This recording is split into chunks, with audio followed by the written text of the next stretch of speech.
Welcome everyone, I'm Guys What Ifs, and today I'm doing part 3 of What If Yuji Was Denji.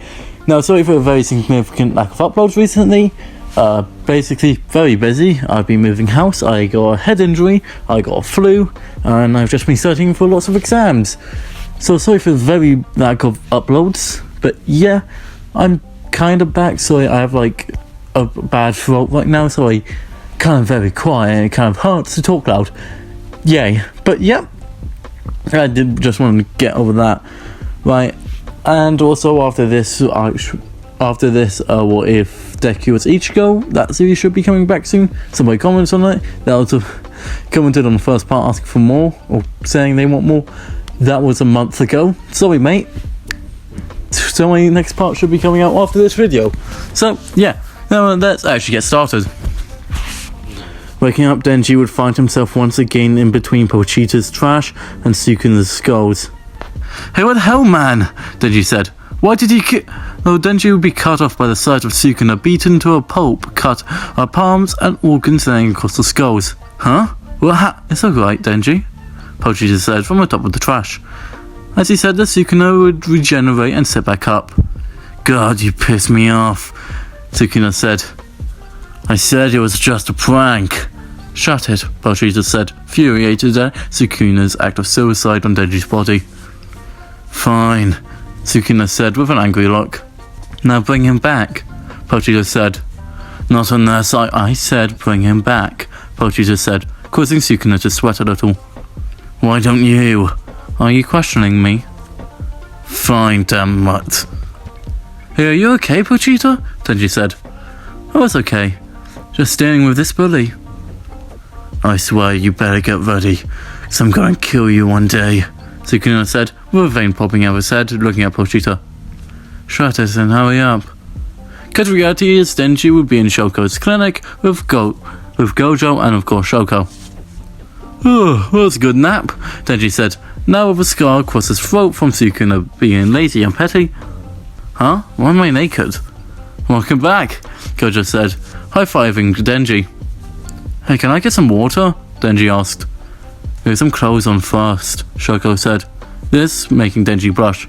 "Heh, what are you smiling at?" A few minutes later, Denji would be changed and sitting in the room with Gojo. "Listen, Denji, hate to push so much onto you after you died and all, but for now you're gonna be labeled as dead, okay? 'Cause if we let you roam around, then the higher-ups probably think you're Sukuna in disguise or something, so they'll probably try and kill you fast. So until the Tokyo x Kyoto exchange event, you will be labelled as dead, and we'll be going on secret missions." "Cool, like a secret agent?" "Exactly!" Anyways, we also found out more about how your unique body works. Basically, in your body there are 3 souls: you, Pochita, and Sukuna. Only one soul can take over the body at a time. Also, right now, we can theorize that Pochita and Sukuna are in a metaphorical tug of war to say. And right now, they're at a draw, and they will always reach a draw. So if we were to feed you multiple of Sukuna's fingers at once, then that would boost Sukuna's power, allowing him to take over your body temporarily and win the tug of war, until the sudden influx of Kurt's energy would die down and he re-enters the draw. Or, if we were to boost your friend Pochita's power to reach that other level of Sukuna's power, re-entering the draw.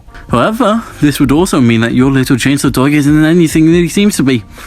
If he's able to go toe-to-toe with Sukuna like that, though we don't know how Pochita will be able to take over your body fully, unless we were able to get rid of multiple Sukuna's fingers at once, which would be impossible since they become one with your soul.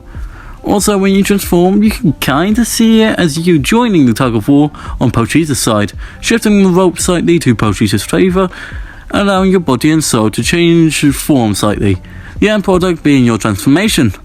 Now, this doesn't really explain the blood healing, but hey, so why hasn't Pochita just killed Sukuna yet?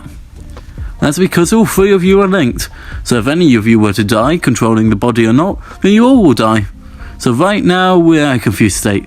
We don't know how strong Pochita is, and at any point Sukuna could consume one more finger, and he might be stronger than Pochita, and then gain an advantage in the tug of war, and would have the ability to use Pochita as a hostage of sorts, as a way to kill you at any point. Plus, he will live as long as he has any other fingers not consumed yet, and every finger you consume will be a gamble. Got that? So make sure I'm present whenever you eat one. Alright. Anyways, eat this, Gojo said, passing Denji a finger. Oh, sure. Now we'd pass some time as Gojo would realize that Denji needs to be stronger due to his anatomy, meaning he'd be like the perfect sorcerer, I guess. Just transform, sending in, kill curses. Yeah. I'm skipping through this part a lot, okay? So Gojo would give the example of the difference between curse energy and curse technique, and tell Denji that due to his 2 other souls, Denji won't have a technique, and would leave Denji to watch movies with the plush that punches him whenever he stops concentration on the flow of his curse energy, which for Denji is the circulation of a chainsaw around the end of his limbs. Now, but Denji would eventually find the test of watching movies very easy, being completely glued to the screen. Now also I would skip Gojo vs Cho'Goat, as it's basically the same with no real changes. Like the only difference would be, if I were to do it, the only reason why I would do it is just to say domain expansion, but yeah. So yeah, after Jogo had been killed by Gojo, decapitated, head ripped off. Anyways, we would pick up here, yeah. Now soon after, Gojo would introduce Nanami to Denji. This is Nanami, a first grade sorcerer and an ex-anime man that returned to Jujutsu. Please don't introduce me like that. So why didn't you just become a sorcerer instantly then? Denji said. Because sorcerers are shit, and refuse to work for a company that's even more shit. Anyway, it's nice to meet you, Denji. Well yeah, being a sorcerer's crap. You never get any alone time. Also, it's a pleasure to meet you too, Denji said, agreeing with Nanami. By the way, Denji, please don't treat me the same as Gojo. I have faith in his powers, but I do not respect him in the slightest. The point is, I don't respect you as a sorcerer, so prove me wrong. Oh, also, you're only allowed to transform in the most dire of situations, got that? So Nanami and Yuji would go on a mission, where the two would encounter 2 curses, and Nanami would show off his technique. Anyways, Denji, it's your turn. Nanami said, as Denji would charge at a spirit where he would get a flashback to Gojo's training Denji. Listen, Denji, you have a problem. What is it? You see, your curse energy, the way it flows, is rough. When you punch something, it seems more like you have an invisible chainsaw. And actually, to show you, punch this wood. As Denji would punch the wooden pillar, he would leave an impact. See, Denji, the wood was shaved downwards when you punched.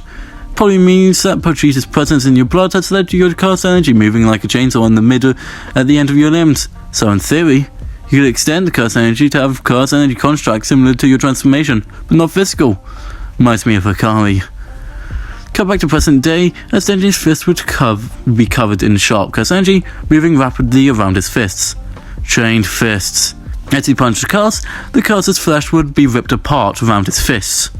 As Nanami would find photos, clothing and a watch on the curse he killed. They're human alright, Shoko said, over the phone. They've been forcefully changed. And we're dealing with a curse or curse user that can contort stuff, huh? Nanami said, over the phone, coffee in hand with Denji sitting next to him drinking a glass of milk. Probably, Shoko responded. Good to know, Nanami said, ending the phone call. So are we going to go kill this guy, Denji said. Denji, tell me. Now you know those were ex-humans, do you regret killing them? Nope. Why is that? Well, they tried to kill me. I see. Well, then we better go kill that bastard, and don't hold back. You got it. Listen, there's been a significant amount of missing person reports and bodies found that are similar to the ex-humans from yesterday. From this, we can tell that the culprit is spending time in this area. Nanami said, pointing at a map. Even better if their hideout is in there. So why don't we just run in and kill them? No, there are too many unknown factors. The culprit probably already knows that sorcerers are after them, so they could have set up a trap. We don't know how dangerous the technique is, so instead, you'll be going on a different mission. There's a boy named Junpei. He is present at a cinema where his classmates were transformed, so you'll be sent to investigate him. Oh, come on. Why do I have to go do the boring job? Shut it and leave with Ijichi. I can't upload the screen, this guy. Can't pronounce his name. Fine. Just don't die, got that? Denji said, finishing his milk and walking out. Oh, by the way, Nanami, Ijichi said once Denji left. You know where the culprit is, right? Yeah, so what? Denji's strong enough to be considered high second grade, so why don't you just have him help you? First, his grade 2 strength is when he's transformed, and secondly, the kid needs experience. Socially, I mean. He's been living a life that actively refuses basic needs, and he feels nothing when killing. So has he gone to protect when he doesn't consider other life's value? You mean you've grown to like him? Just leave already. Yeah, okay. After we skip to Denji and Aijichi, again that guy's name, in the car. As that guy's name would explain the plan, sending extremely weak cursors called Fireheads to attack Junpei. And if you can't see the curse, then save him. If you can see them, but can't fight, then save him. If he's a sorcerer, then arrest him with force. Of course, during this, the whole Naruto versus Mahito fight will be happening. As they let the casters out, but when they did, Denji would realise that Junpei was with some fat guy. I told you those weren't my friends, Junpei said, making a hand symbol. Got ya! Denji said, mid-air, catching the curse between Junpei and the teacher, and crushing the curse, sending purple blood over Junpei's face. So you're a gymnast? The teacher said, watching as Denji would try and look cool as he stumbled and face planted in concrete. Guess not. Who the hell is this guy? Junpei said.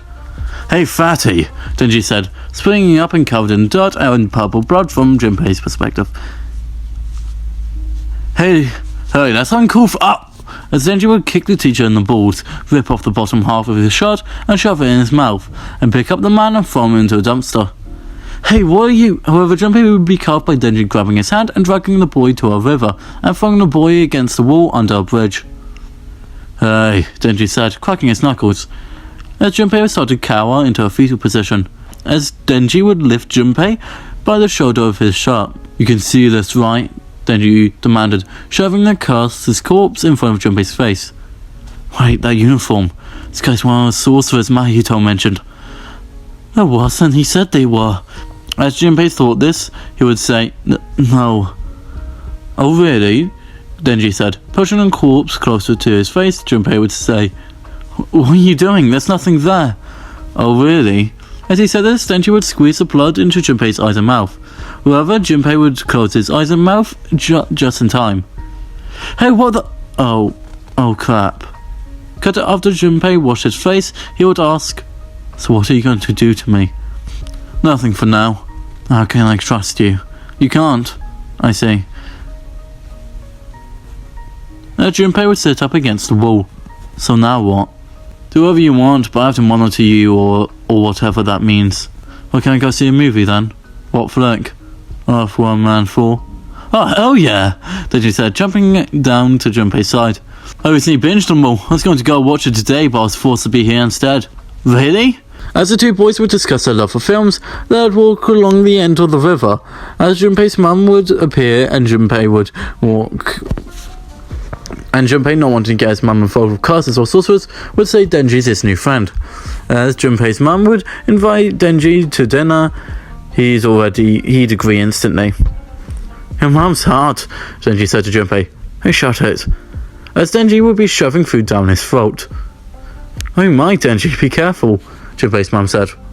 Yes, ma'am, Denji said, brushing and swallowing a whole chicken leg. Your parents not teaching manners, Junpei said. Junpei! His mum said sharply. It's fine, I don't have parents.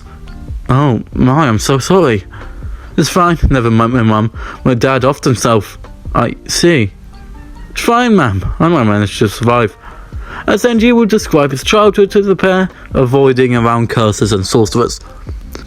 As midway through the meal, Junpei's mum would now be drunk, would hug Denji, his face in her chest as he would smile. But mum! Junpei yelled.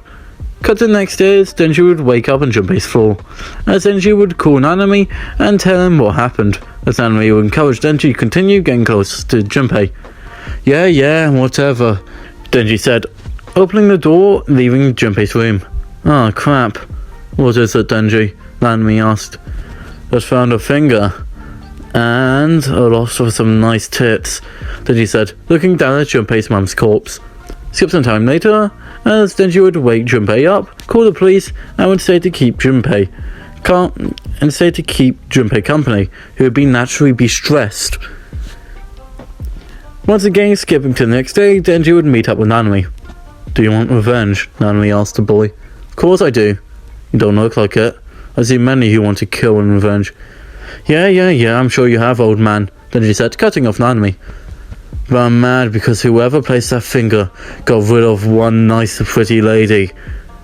As is where I'll be leaving this part of what if Yuji was Denji. Now sorry if my voice sounds awful or if scenes just don't transition well. If you watched the intro and didn't skip like 10 seconds ahead, like a good guy, yeah, you know that, yeah, I've just, not fingers, my voice just hasn't been that good, my throat is sore, so I just can't talk that well, and my nose keeps like clogging up whenever I speak. Anyways, yeah, I'll be leaving off the part here. Make sure to like, subscribe, all that part stuff. Again, if you want a what if continued, or if you want your own personal what if done by someone, comment it down. I'll do it for you. Or I guess, yeah, all that stuff. Like, subscribe, help me grow. Yeah, and goodbye.